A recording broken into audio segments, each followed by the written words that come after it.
वाढत होतं ना तेव्हा असं वाटत होतं की सारखं त्याच्याकडे बघत राहावं. एवढी जी मूर्तीकडे अट्रॅक्ट करण्याची शक्ती आहे ना ती आपल्या गणपती बाप्पामध्ये आहे. खरंच ग्रेट. नमस्कार मित्र, हो आपल्या नवीन व्हिडिओमध्ये परत एकदा आपलं सर्वांचं मनपूर्वक स्वागत करतो. तर थंबनेलवरून कळलं असेल आपला आजचा ब्लॉग कशावरून आहे तो. तर आता आपण जात आहोत रत्नागिरीच्या राजाला. तर तिकडेच जाणार आहोत आणि आज आपल्याबरोबर आहे संकेत. संकेत रसा तर गोव्याला असतो आणि आज आला आहे आणि घरी आला होता. त्याच्यानंतर आम्ही इकडचा प्लॅन केलेला रत्नागिरीच्या राजाला जायचा आणि त्याचा भाव हर्षल तो पण आहे आणि आम्ही असं तिघच जण जातो आहे. तर त्याच्या आधी मार्केटला जायचं आहे आणि मार्केटवरून तिकडे जायचं आहे. तर व्लॉगमध्ये शेवटपर्यंत नक्की राहा आणि व्हिडिओ आवडत असेल तर नक्कीच लाईक करा आणि आपल्या चॅनलवर नवीन असाल तर सबस्क्राईब करायला विसरू नका. तर चला आपल्या व्हिडिओला सुरुवात करूया.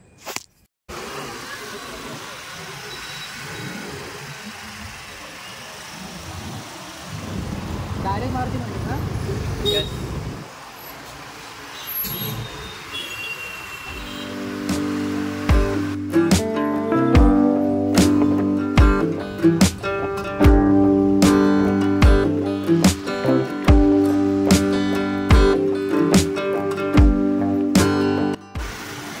तर मित्र हो, आपण आलेलो आहोत मारुती मंदिर सर्कलच्या इथे.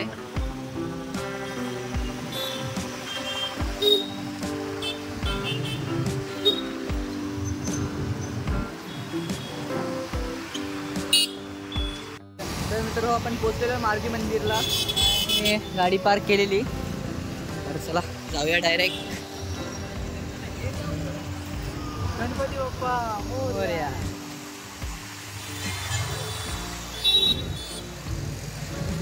मित्र हो, आपल्याबरोबर दोन मित्रमंडळी सुद्धा आहे. तेव्हा इथं थांबलेलं आहे बघा, राज आणि आर्यन.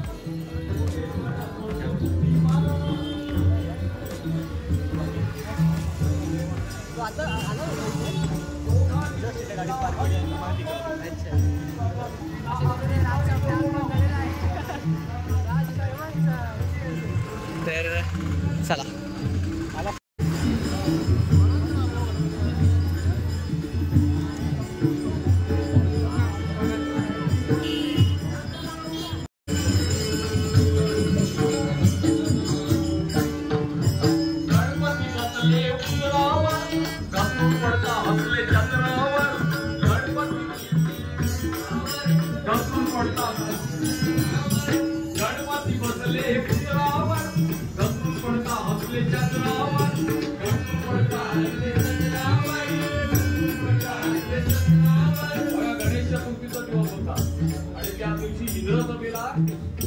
गणपती चालले होते. बोलावलं होतं चंद्र गणपतीला रागाला त्यांनी शाप दिला की आजपासून तुझं पोट बघणार नाही. मग सगळ्या देवाला तुझं पोट काढं पडेल, तुझं कोणी तोड बघणार नाही. सगळे देव आले आणि गणपतीला विनंती केली. तेव्हा गणपतीने शाप दिला. काय दिला शाप की मी ज्या दिवशी आलो त्या चतुर्थी दिवशी देवा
घेऊन झालेलं आहे आणि आज गर्दी पण नव्हती कारण आज रविवार नाही, रविवार असतं खूप गर्दी भेटली असते आपल्याला. तर संकेतचा एक्सपिरियन्स विचारूया. संकेत कसं वाटलं तुला? बाबा मन प्रसन्न यार, असं वाटलं गणपती आपल्या समोर खरं उभा आहे आणि बोलतोय आपल्याला, म्हणजे डोळ्यात बसलेला गणपती. मन प्रसन्न वाटतं, सुंदर सुंदर. बघत होतो ना तेव्हा असं वाटत होतं की सारखं त्याच्याकडे बघत राहावं असं. एवढी जी मूर्तीकडे अट्रॅक्ट करण्याची शक्ती आहे ना ती आपल्या गणपती बाप्पामध्ये आहे. खरंच ग्रेट. असं एक ब्लॉग. तर मित्र आता आपण निघालो आहे घरी जायला. संकेत सुद्धा जातोय घरी आणि आपण डायरेक्ट आता विसर्जन सोहळ्याचा जो व्लॉग आहे तो ह्याच्यानंतर शूट करणार आहोत. आणि आता आपला संकेत चालला. संकेत कुठे जाणार आहे तू आता? आता घरी महालक्ष्मीला चालला आहे आणि मी शिरगावला जातो आहे. तर चला आधी गाडीच्या इकडेच जाऊया. चला पाही बघा ट्रॅफिक सुद्धा झाला इकडे.